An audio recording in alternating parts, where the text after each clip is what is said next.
আসসালামু আলাইকুম, সবাইকে স্বাগতম জানাচ্ছি আমাদের কেমিস্ট্রি এমসিকিউ শিওর শর্ট ক্লাসে। সো আমাদের এই সিরিজটাতে আমরা এমন কিছু এমসিকিউ নিয়ে আমরা কথাবার্তা বলবো যেসব এমসিকিউ তোমাদের এইচএসসি এবং অ্যাডমিশন দুই জায়গায় সচরাচর আসতে দেখা যায়। সো এরকমই কিছু মোস্ট ইম্পর্টেন্ট টপিক নিয়ে আমরা কথা বলবো। সো আমাদের আজকের টপিকটা হচ্ছে অ্যাসিডের শক্তিমাত্রা। আমি যদি তোমাদেরকে আরও একটু স্পেসিফিক করে দিই, তাহলে আমরা আজকে অক্সি অ্যাসিড বা অক্সো অ্যাসিডের শক্তিমাত্রা নিয়ে কথা বলবো। সো এই ধরনের অ্যাসিড কোনটা? যেই সকল অ্যাসিডের মধ্যে তুমি অক্সিজেনকে দেখবা ওগুলোকে আমরা বলবো অক্সি অ্যাসিড। ঠিক আছে, তাহলে চলো প্রথমত আমরা এই টপিকের যে বেসিক কনসেপ্ট ওই বেসিক নিয়ে কথাবার্তা বলবো এবং তারপর হচ্ছে আমরা বোর্ডের এমসিকিউ সলভ করব। ঠিক আছে, তাহলে চলো আমরা একটু বেসিক কথাবার্তাগুলো বলি। আচ্ছা, সো প্রথমত তোমার যেটা জানতে হবে সেটা আমি যেটা বললাম যে আমরা কিভাবে চিনবো অক্সি অ্যাসিড কারা। অক্সি অ্যাসিড চেনার জন্য তোমার ওই যৌগের মধ্যে অক্সিজেন থাকতে হবে। ঠিক আছে, আচ্ছা এবার আসো যে তুমি কিভাবে বুঝবা যে কার তীব্রতা বেশি। তীব্রতা, আচ্ছা তীব্রতা তুমি কিভাবে নির্ণয় করবা? তার এক নাম্বার কারণ হচ্ছে বা এক নাম্বার উপায় হচ্ছে কেন্দ্রীয় পরমাণুর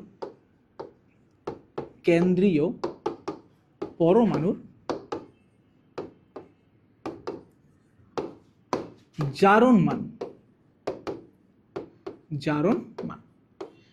কেন্দ্রীয় পরমাণুর জারণ মান যেই যৌগে বেশি থাকবে ওই যৌগের তীব্রতা বেশি। ঠিক আছে, সিম্পল কথা, যে যৌগের কেন্দ্রীয় পরমাণুর জারণ মান বেশি থাকবে ওই যৌগের তীব্রতা বেশি। এটা হচ্ছে আমার এক নাম্বার ট্রিক্স। আর দুই নাম্বার ট্রিক্স হচ্ছে যদি এমন কখনো কন্ডিশন দেখো যে দুইটা যৌগেই কেন্দ্রীয় পরমাণুর জারণ মান সমান হয়ে গেছে, তখন তোমার দুই নাম্বার ট্রিক্সটা অ্যাপ্লাই করতে হবে। দুই নাম্বার ট্রিক্সটা হচ্ছে কেন্দ্রীয় পরমাণুর আকার। বাট এখানে কন্ডিশনটা হচ্ছে যদি আকার বেশি হয় তাহলে তীব্রতা হ্রাস পাবে। ঠিক আছে, তাহলে আমি একটু এখানে লিখে দিই যে যদি আকার বড় হয় তাহলে তীব্রতা কি হবে? হ্রাস পাবে। আমি চাইলে আবার উল্টা করে লিখতে পারি। আমি লিখতে পারি যদি আকার হ্রাস পাই তাহলে তীব্রতা কি হবে? বৃদ্ধি পাবে, মানে ব্যস্তানুপাতিক। তাহলে আমি একটু তোমাকে আবার একটু সামারি করে দিই। এক নাম্বার ট্রিক্স হচ্ছে আমার কেন্দ্রীয় পরমাণুর জারণ মান। কেন্দ্রীয় পরমাণুর জারণ মান যদি বেশি হয় তাহলে তীব্রতা বেশি হবে।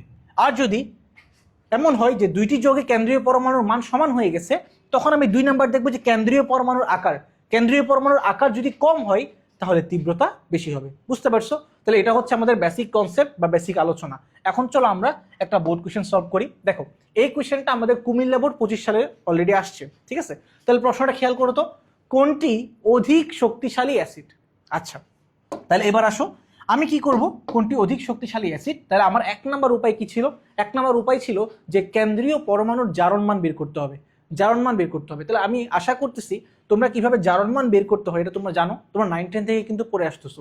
আচ্ছা, তাহলে আসো আমরা প্রথম যৌগের জন্য জারণ মান বের করি। তাহলে হাইড্রোজেনের হচ্ছে 1 বা +1, তাহলে +1 × 3।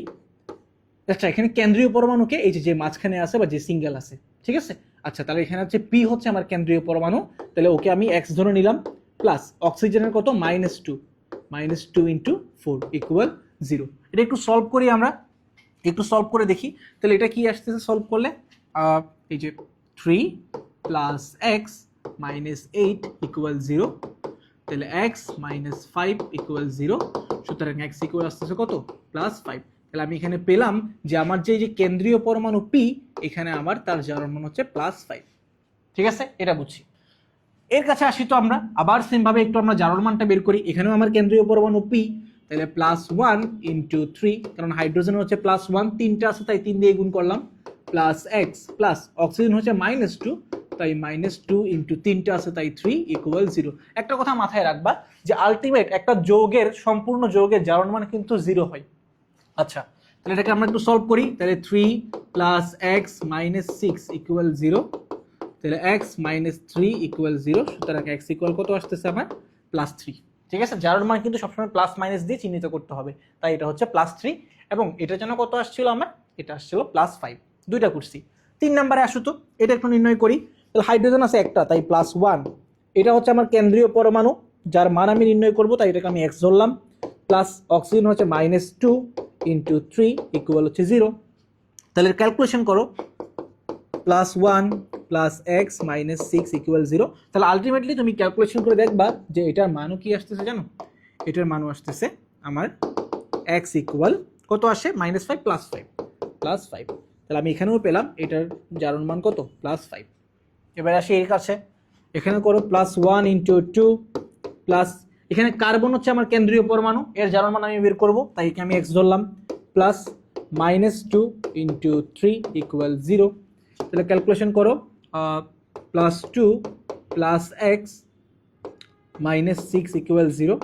তাহলে এটা কত আসতেছে -4, x আসতেছে কত +4।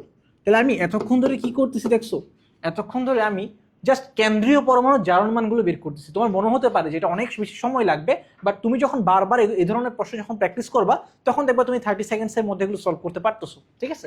আচ্ছা, তাহলে দেখো তো আমি কেন্দ্রীয় পরমাণু জারণ মান এখানে পাইছি +5, এখানে +5, এখানে হচ্ছে আমার কত, এই যে +3, এখানে হচ্ছে +4। তাহলে আমার 1 নাম্বার টেকনিক ছিল কেন্দ্রীয় পরমাণুর জারণ মান যার বেশি হবে তার শক্তিমাত্রা বেশি। তাহলে আমি পেলাম কি, এই দুজনে হচ্ছে সর্বোচ্চ, এরও +5 এরও +5, এই দুজনের কম।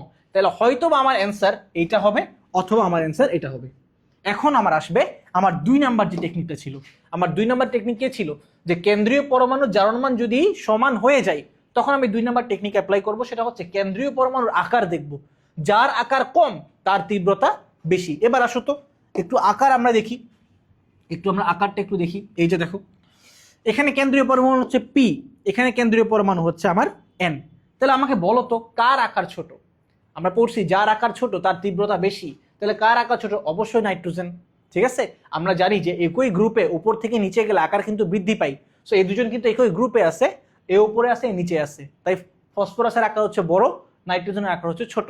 তাই আমার আলটিমেটলি অ্যান্সার কি হবে বলো তো? অ্যান্সার হবে HNO3, এটাই হবে আমার কি রাইট অ্যান্সার। তাহলে আশা করি ভিডিওটা বুঝতে পারছো। সো আমাদের এই সিরিজে আমরা আরো অনেক ধরনের ইম্পর্টেন্ট এমসিকিউ নিয়ে কথাবার্তা বলবো, যেসব এমসিকিউ তোমাদের বিগত সালের কোয়েশ্চেনগুলোতে আসছে, এবং এইচএসসি এবং অ্যাডমিশন 2 ধরনের এমসিকিউ পরীক্ষার জন্যই কিন্তু এগুলো অনেক বেশি গুরুত্বপূর্ণ, ঠিক আছে? তাহলে আমাদের আজকের ভিডিও এই পর্যন্তই, দেখা হবে ইনশাআল্লাহ আমাদের নেক্সট ভিডিওতে। ধন্যবাদ সবাইকে।